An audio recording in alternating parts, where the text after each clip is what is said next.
কেমন আছস অমনি রে? কেমন আছিস অমনি? ভালো আছিস? আজকে সকালবেলা কি খাইছিস রে? কি মুড়ি খাইছ? তেল পেঁয়াজ দিয়ে মুড়ি খেয়ে তুই সারাদিন থাকতে পারবি? হ্যাঁ, জ্বর আইছে বাবা মা আজকে। ঝুল শাক, ঝুল শাক কি কি দিয়ে রান্না করে?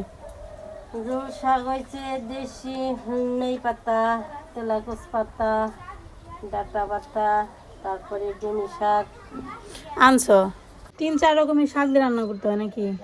ডাঁটা শাক, তেলাকুচ পাতা, তারপরে ডিমি শাক, ডিমি শাক, তারপরে এগুলা দেশি লাই শাক, দেশি লাউ শাক, লাই শাক। শুদ্ধ করতে করতে তো ইয়ে জায়গা 2-3 আইটেমের শাক কুচি কুচি করে কাটতে হয়, একদম কুচি কুচি করে কাটতে হয় আর রান্না করতে হয় ভাতের মাঠ দিয়ে। এই শাকটা খাইতে অনেক ভালো লাগে, যারা খাইছেন তারা জানেন, যারা না খাইছেন তাদের ভালো লাগে না। ছোট গরম লাগে ওই কুচি আর ছোট একই। তো এখানে কেটে কেটে রাখছি, এখানে ডাঁটা শাক আছে। তো আপনাদের চলেন একটু দেখাই কি কি শাক লাগে। তো মা তো তুলে ফেলছে, তখন আমাকে ডাকেও নাই। দেখা যে মন্দিরে সুন্দর একটা রয়েছে ডিমা শাক, ডিমা শাক হচ্ছে তেতো হয়, খুবই তেতো খাইতে। ঝোল শাক খাইতে ওইটাই টেস্ট বেশি লাগে। আমি তো ভুলে গেছি যে খুঁজতেছি যে করলা গাছ দরকার নেই, ডিমের শাকের পাতা দিতে ভালো লাগে। ওই যে এই রুটি কি তোমার কসকসা মশমশা হয়েছে? এই যে দেখেন, এইটা হচ্ছে ডিমা শাক। তো এগুলো হচ্ছে গ্রামের বাড়িতে অ্যাভেলেবেল পাওয়া যায়। তো হয়েছে কোথায় একটু দেখেন, এটা হচ্ছে আমাদের মন্দির। তো মন্দিরের এই পাশে যে বেড়ার ফাঁকা দিয়ে একটু মাটি আছে, মানে মন্দিরের ভেতরে তো মাটি পাকা করা হয় নাই, কাঁচা। তো যার কারণে সেই মাটি এই দেখে নিয়েছি, গুঁড়া দেখে নিয়েছি, দেখছেন এইটাই। হ্যাঁ, এই যে গুঁড়া আছে না, গুঁড়াটা মন্দিরের ভেতর থেকে আসছে। আর বাড়িটা হচ্ছে শাক হয়েছে। শাকের এটা তো অনেক সুন্দর হয়েছে গো, দারুণ, খুবই সুন্দর। দেখেন এই শাক দিয়ে ঝোল শাক খাইতে হয়, অথবা এই শাক দিয়ে আপনারা নর্মালি ভাজি করে খাইতে পারেন। অনেকে মাছ রান্না করে খায়, একটু তেতো তেতো লাগে, একটু তেতো না, একটু বেশি তেতো আর কি শাকটা। তো মাঝে মাঝে বাসায় আমার শাশুড়ি মা কিনে আনতো, তারপর হচ্ছে ভাজি করে খাইতো। আমি টেস্ট করে দেখছি, এত তেতো রে বাবা রে বাবা, সেই লেভেলের তেতো, খাওয়া যায় না। কিন্তু ওনার কাছে নাকি খুব ভালো লাগতো, উনি কিনে কিনে এনে এনে খাইতো। দেখছেন কত সুন্দর জায়গায় শাকটা হয়েছে, খুবই সুন্দর। এই শাকগুলো এরকমই হয়, এত বেশি ডালপালা ছড়ায়, বাগানের মতো হয়। দেখেন এই যে আমি ভিডিও বানাইতেছি, উনি এসে হাজির। এই যে আপনি কি সকালবেলা কিছু খাওয়া দাওয়া করছেন? এনার সাথে আরেকটা বাচ্চা ছিল না, একটু হলুদ রঙের, ওই বাচ্চাটা গতকালকে মারা গেছে। হঠাৎ করে মারা গেছে, অসুস্থ ছিল কয়েকদিন যাবত, তারপর দেখলাম যে গতকালকে মারা গেছে। এখন উনি একাই আছে, ছোট বাচ্চা। তো এই শাকের সাথে একটু মিষ্টি লাউ শাক, নাকি দেশি লাউ শাক মা বললো, দেশি লাউ শাক, তারপর হচ্ছে তেলাকুচ পাতা, তারপর ডাঁটা শাক, এগুলো দিয়ে মিক্সড করে পেঁয়াজ দিয়ে একটা ঝোল শাক রান্না করে, খুবই ভালো হয় খেতে। আর আবার 5টা নাকি 6টা বাচ্চা হয়েছে। এই যে আমাকে ঈশান নাম রাখছিল কমলা। এই যে কমলা, এত বাচ্চা দেন কে আপনি? হ্যাঁ, এই কুকুরগুলো কিন্তু অনেক ভদ্র, খুবই ভদ্র। মার অবস্থা দেখেন, মা এখন হাত হলো 2টা, জিনিস আনতেছে মনে করেন যে 10 হাতের। আমি কী করবো, মাথায়, হাতে, কাঁধে, সব কিছুতে নিয়ে আসতেছে যুদ্ধ করে। মা এই রে কমলা রে খাইবার দিছে না ওর আজকে খাওয়ার জন্য? কি দিব, কিছুই নেই তো, খাবার দাবার শেষ। কটা মুড়ি দেওয়া তাহলে।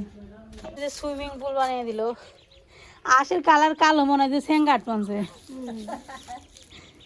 একবারে ছোট ছোট মনে হয় যে আজকে ডিবে দিকে বের হয়েছে, আজকে বেসন নিয়েছে এরকম, একবারে ছোট।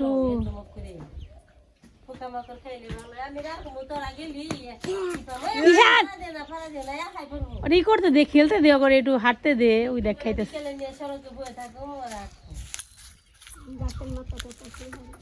এই জলে না মাঝে টুকটুক করে কি করে স্নান করবো, আর ডুব পারবো খালি। থাকবার দে, একাই উঠপানি না, মানে ধরে রাখলে কি থাকবো না? স্যার তুই একাই থাকবো, জলের প্রাণী জলেই থাকবো না।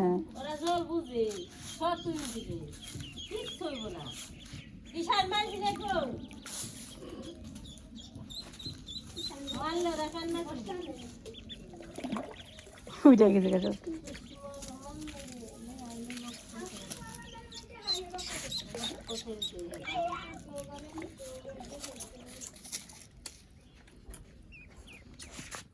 হাঁসের সুইমিং পুলে 5টা বাচ্চা রাখা হয়েছে। রান্না হবে ডাটা দিয়ে, আলু দিয়ে, বেগুন দিয়ে, পাবদা মাছের ঝোল, ঝুল শাক আর বেগুন ভাজা।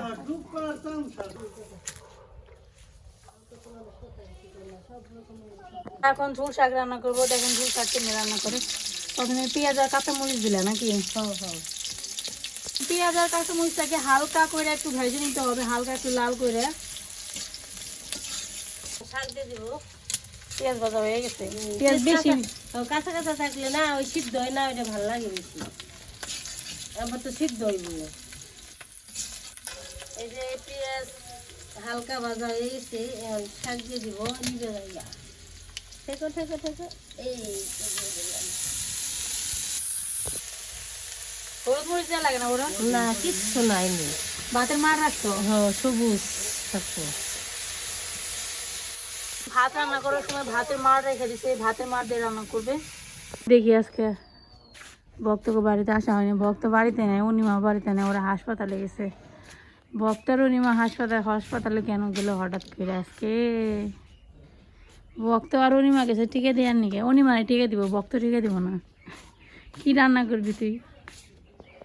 তুইও ডাটা রান্না করবি? হ্যাঁ, পুঁই শাকের ডাটা দেখা যায়। ডাটা না মরে গেছে গাই যে কে ফ্রিজে থুলে কি হয়? তখন ফ্রিজে সবজি থুয় না, ওরা মরে যাবো গা, তারপর জলে ভিজে রাখে। ফ্রিজে রাখলে কিছুই হয় না, 1 সপ্তাহ খাওয়া যায় কিচ্ছু না। ফুল ধরছে মনে হয় যে কাগজের টুকরা ভালো রাখছে, এরকম দেখা যায়। একটা ডালের মধ্যে কতগুলো ফুল আসছে, সুন্দর হয়েছে। আমি এই গাছের ডাল না হলে 2 থেকে 3 বার লাগাইছি টবের মধ্যে, বুঝছস? খালি হয় না, খালি হয়ই না, হয়তেই পারলাম না। শাক ভাজা হয়ে গেছে, এখন শাকের মধ্যে দেওয়া হবে ভাতের মাড়, যেটা হচ্ছে সব থেকে মেইন উপকরণ। এইটাই হচ্ছে এই শাক রান্নার স্বাদটা অনেক বেশি বাড়ায়। এই দেখেন হয়ে গেল, বেশি দিলে না না, শাকটা আবার ইয়ে বানাইছে, জাল দিবে।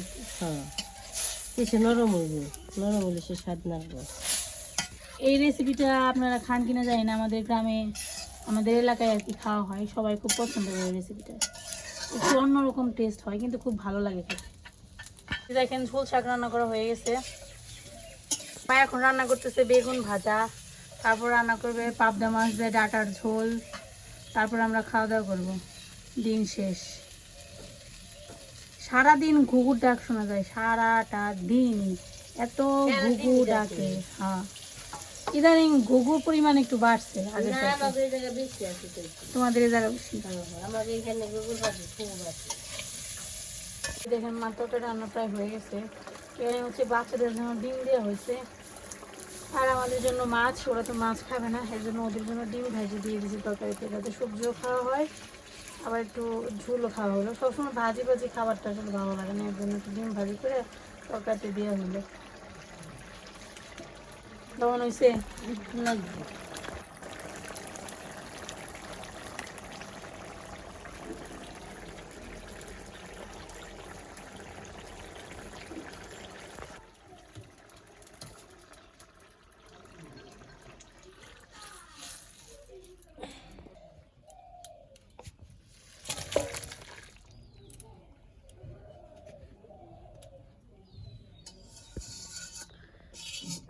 ডাটার কালারগুলো কি সুন্দর দেখছ, একবারে সবুজ রয়েছে। মাটি চুলা রান্না করলে সবজি খুব সুন্দর থাকে। তুমি বানাইছো সবুজ? বানাইছি তো, তাই তো ইচ্ছা করে তো বানানো যায়। ইচ্ছা করে বানানো যায়। জল কম দিয়ে জাল দিতে হয়। একটু পর পর বাতাস এসে এসে চালের উপরে যে মরা পাতাগুলো থাকে না, ওইগুলো পরে পরে ধোয়ার খুব নোংরা হয়। তার জন্য মা কৃষ্ণরে কাজে লাগিয়ে দিছে, চালের উপর উঠছে, চালের যে মরা পাতাগুলো আছে সবগুলো নিচে ফেলাই দিবে। এবং তার সাথে সাথে এই মরা পাতা অনেক দিন যাবত চালের মধ্যে থাকলে, টিনের চালে থাকলে সেই টিনের মধ্যে জং ধরে, টিন নষ্ট হয়ে যায়। এর জন্য কয়েকদিন পর পর চালের পাতা সব ঝাড়ু দিয়ে নিচে ফেলতে হয়। এটা সবাই করে, যাদের ঘর টিনের তৈরি, বিশেষ করে তারাই করে।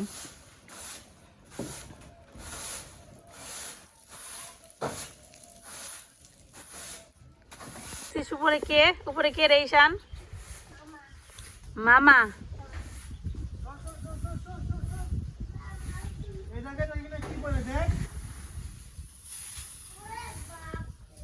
দেখছেন কি পরিমাণ পাতা জমছে চালের মধ্যে, অনেকদিন যাবত ঝাড়ু দেওয়া হয় না, এবং তার সাথে সাথে হচ্ছে আমাদের চালের উপরে একটা নিম গাছ আছে ইয়া বড়, সেই নিম গাছের পাতা তো ঝরে সব চালের মধ্যেই পড়েছিল। ঈশান তুই চালে উঠবি, চালে উঠবি দেখছ? হাই হাই রে, এগুলো কি পড়তেছে রে ঈশান? তুই উঠবি, তুই কেমনে উঠবি? দুপুরবেলার খাওয়া দাওয়া শেষ, কি করতেছিস তুই? গাছ বুনছস? কি গাছ বুনলে? পুকুরল গাছ। হাই হাই খাইছি। আর জল দেখি করবি? এই জায়গায় পাট লাগাইছ? গাছ বুনলে গাছের যত্ন না করলে হয় না গাছ।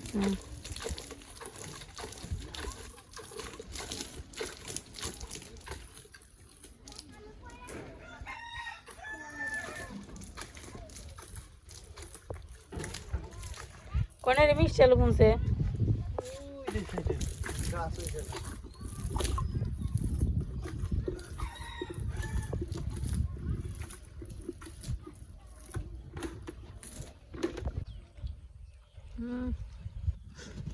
পাক যারা দিলি সব জল জায়গা।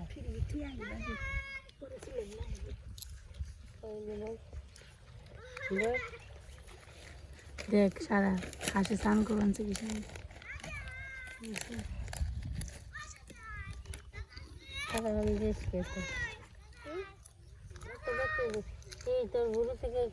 মা আজকে কৃষ্ণরে বকা দিছে, যাতে কৃষ্ণ দেখা নিচে রান্না করে কোনায় এসে বসে আছে।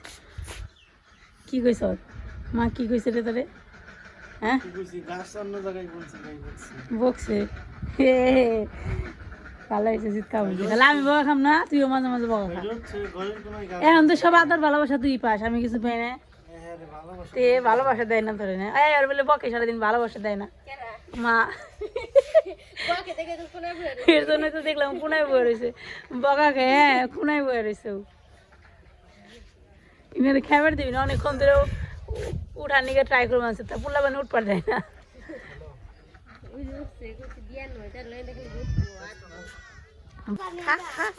একটু মাঝে মাঝে পোলাও মাংস তো রেঁধে রেঁধে দিয়ে আরো, সবসময় খালি নিরামিষ খাওয়া, খালি ভাত আর ধান খাওয়াও।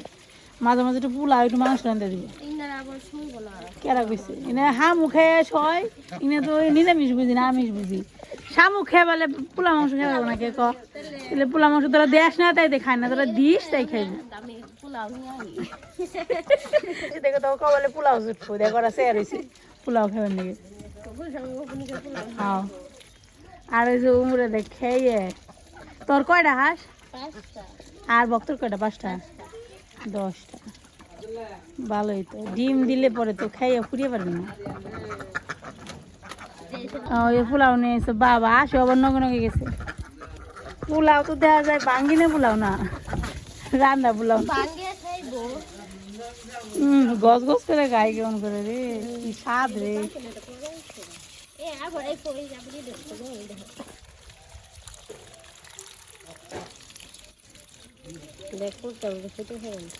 একটু পরে সন্ধ্যা আজান দিবে, প্রায় সন্ধ্যা হয়ে গেছে। ওই অনেকক্ষণ গেছিলাম সড়কের মধ্যে বসে বসে কথাবার্তা বললাম সবার সাথে। তারপর হচ্ছে একটু হাঁটাহাঁটিও করলাম। এটা হচ্ছে গ্রামের মজা আসলে। সারাদিন কাজ করার পর একটু বিকেলের টাইম পাবেন, একটু হাঁটাহাঁটি করবেন, ভালোই লাগে প্রকৃতির সাথে সময় কাটানো। শহরে তো মনে করেন যে রান্না বান্না করার পর কোনো কাজ থাকে না, এই একই জায়গায় ঘরের মধ্যে বসে থাকে, তাতে ভালো লাগে না। সত্যি শহরে গ্রামের লাইফই ভালো, কষ্ট হলেও ভালো।